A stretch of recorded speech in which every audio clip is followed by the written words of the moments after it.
Oy, part 2 na ito, nasa description o comment section ibang parts, like and subscribe ka na rin po kung bago ka pa lamang sa ating channel at huwag kalimutang i-all ang notification bell nang lagi ka pong updated sa ating uploads, salamat.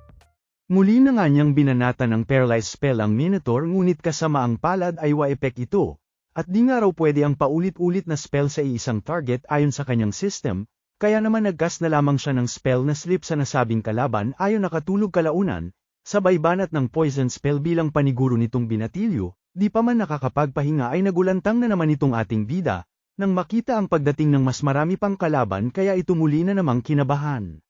Paralyzed dito paralyzed doon di na nga niya malaman saan ang kanyang spell ay itutuon. Unti-unti na nga nitong inuubos ang lakas niya ngunit no choice si Toka kundi lumaban at ipasa Diyos na lamang kung hanggang saan aabot ang natitira niyang lakas.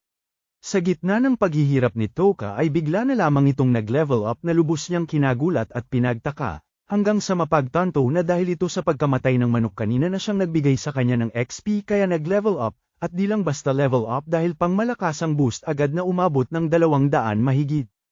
Nabuhayan na nga si Toka at nagkapag-asa na mas lumaban pa, at sa bawat burn niya ng spell sa mga kalaban, ay nag-level up na rin maging ang kanyang mga spell.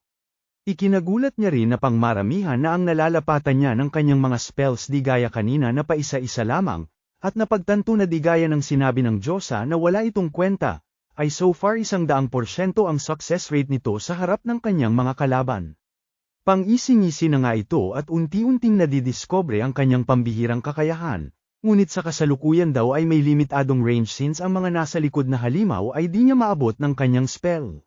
Di na nga mawala ang ngiti nito at nabaliktad na raw ang sitwasyon ngayon, at ang mga kaharap na kalaban ay simpleng mga naglalakad na panagdag experience na lamang sa kanya para mag-level up. Siyang tunay nga ay isa-isa nang namamatay ang mga binanatan niya ng poison spell, na siya ring level up niya sa bawat halimaw na namamatay. Pinabatid naman ito sa sarili na masyado pang maaga para maging kampante kaya dapat maging maingat pa rin daw siya, habang ang mga halimaw naman sa likod ay mukhang may nabatid rin, na kanya-kanya nang ang atrasan at natakot ng labanan ang ating bida na kanina ay todo kinakabahan. Namazura na nga lang ang ating bida ng mga pwede niya pang magamit, ngunit bukod dito ay mas importante raw na makahanap siya ng tubig at pagkain. Dahil dito ay binalikan niya ang mga nauna niyang napatay at naisip na baka pwede itong makain, ngunit sa kasamaang palad ng tikman niya ito ay purong asido raw kaya dinura na lamang ang kinakain. Dito na nga niya napansin ang pouch niya na nagliliwanag kaya sinalinan niya ng kapangyarihan at nagbaka sakali. Sa gulat niya ay bigla na lamang itong bumigat at nang kanyang buksan ay sumambulat sa kanya ang isang coke at beef jerky na agad na nga niyang binanatan.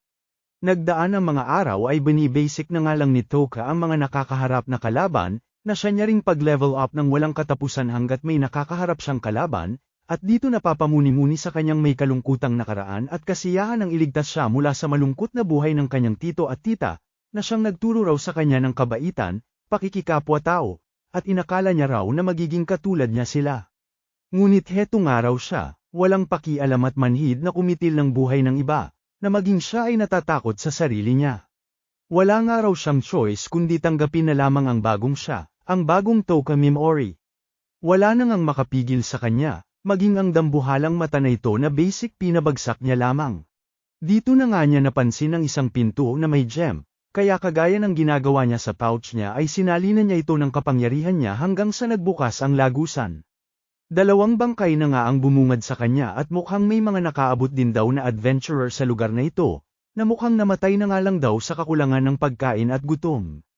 Kinuha na nga niya ang gems na nasa bag ng magjuwang bangkay at baka magamit niya raw kapag nakalabas siya rito. Isa-isa na nga niyang binuksan ang mga pinto hanggang sa mapadpad siya sa isang medyo mahirap-hirap buksan na pinto, kung saan naglalaman ng isang bangkay na may pamensahe pang iniwan, at nagpakilalang si Angeline Bathard, isang sage na mas kilala sa tawag na Hero of Darkness.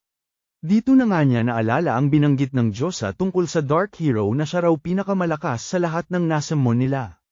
Ayon sa sulat ng Dark Hero ay mismong ang Diyosa raw ang nagtapon sa kanila rito ng puwersahan, matapos silang pakinabangan ay tila gamit lang silang pinatapon sa dungeon na ito, kaya kung may kagustuhan daw na mabuhay at makalabas ng sinumang makakabasa nito ay ipagkakatiwala niya ang isang bagay na pinakainalagaan niya hanggang sa huli.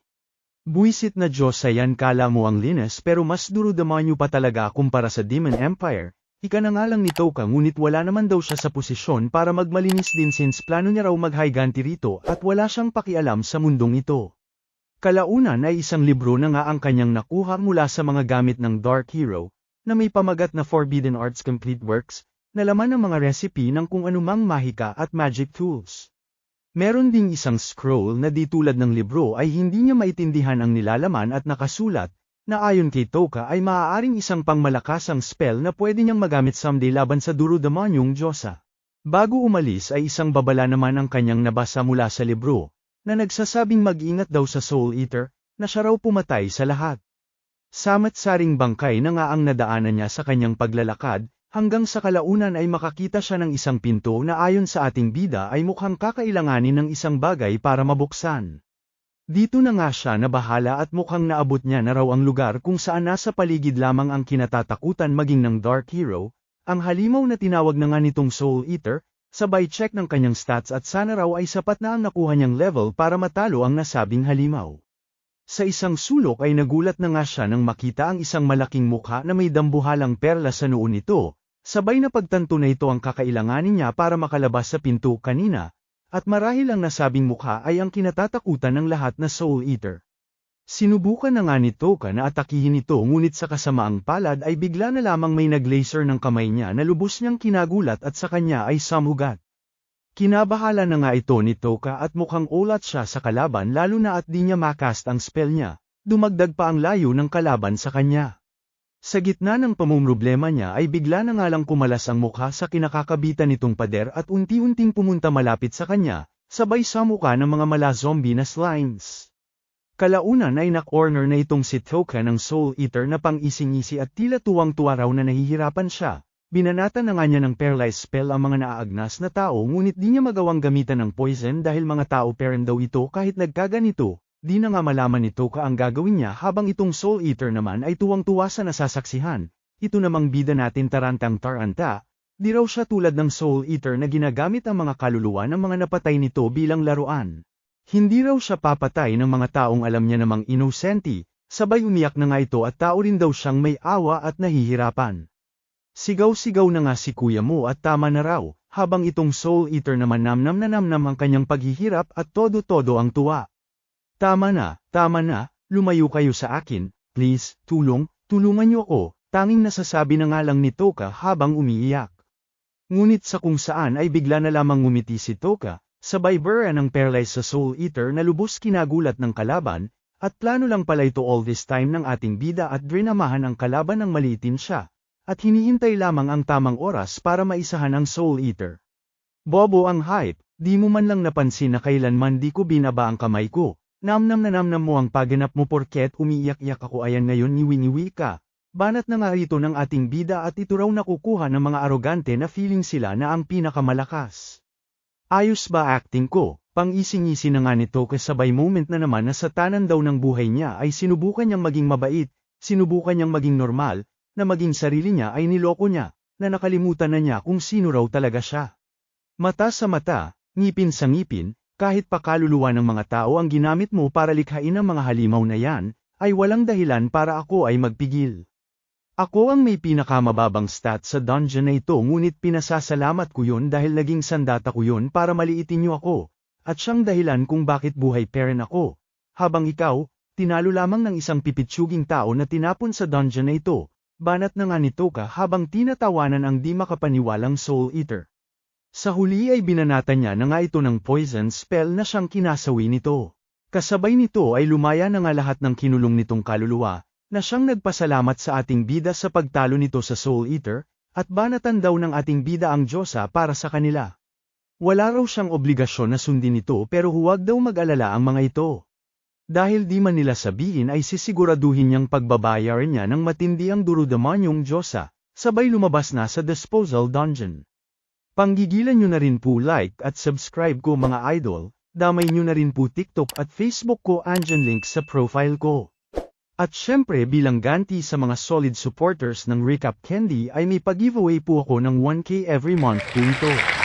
Comment, like, share, at syempre pinaka-importante subscribe ka lang po, mas malaki chance ng active post sa comment section. Hihi, salamat!